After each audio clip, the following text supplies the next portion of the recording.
ஜெர்மனியில் அகதிகள் மற்றும் நிராகரிக்கப்பட்ட தஞ்சம் கோருபவர்களின் தன்னார்வ வெளியேற்றங்களின் எண்ணிக்கை அதிகரித்துள்ளதாக ஊடக அறிக்கைகள் தெரிவிக்கின்றன. ஊடக குழுமத்தின் செய்திகளின்படி கூட்டாட்சி அகதிகள் மற்றும் குடிவரவு அலுவலகத்தை மேற்கோள் காட்டி இந்த தகவல்கள் வெளியிடப்பட்டுள்ளன.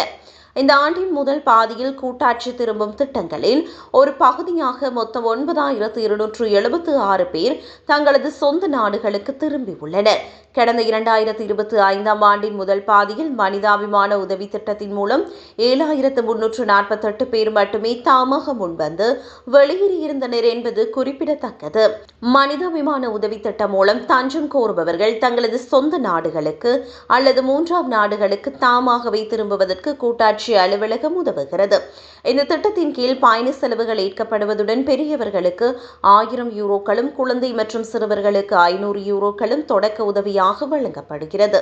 சிரியாவில் உள்நாட்டு போர் நிறைவடைந்ததை தொடர்ந்து கடந்த 2025 ஜனவரி முதல் சிரியாவுக்கான ஆதரவு தன்னார்வ திரும்பும் திட்டத்தை மீண்டும் நடைமுறைப்படுத்தியுள்ளது. ஜூன் இறுதி நிலவரப்படி ஜெர்மனியிலிருந்து வெளியேற்றப்பட வேண்டியவர்களின் மொத்த எண்ணிக்கை சுமார் 2,58,845 உள்ளதாக மத்திய வெளிநாட்டினர் பதிவேடு குறிப்பிட்டுள்ளது. கூட்டாட்சி மற்றும் மாநில அதிகாரிகளின் தரவுகளின்படி ஜனவரி முதல் ஜூன் இறுதி வரை மொத்தம் 18,939 பேர் ஜெர்மனியிலிருந்து வெளியேற்றப்பட்டனர்.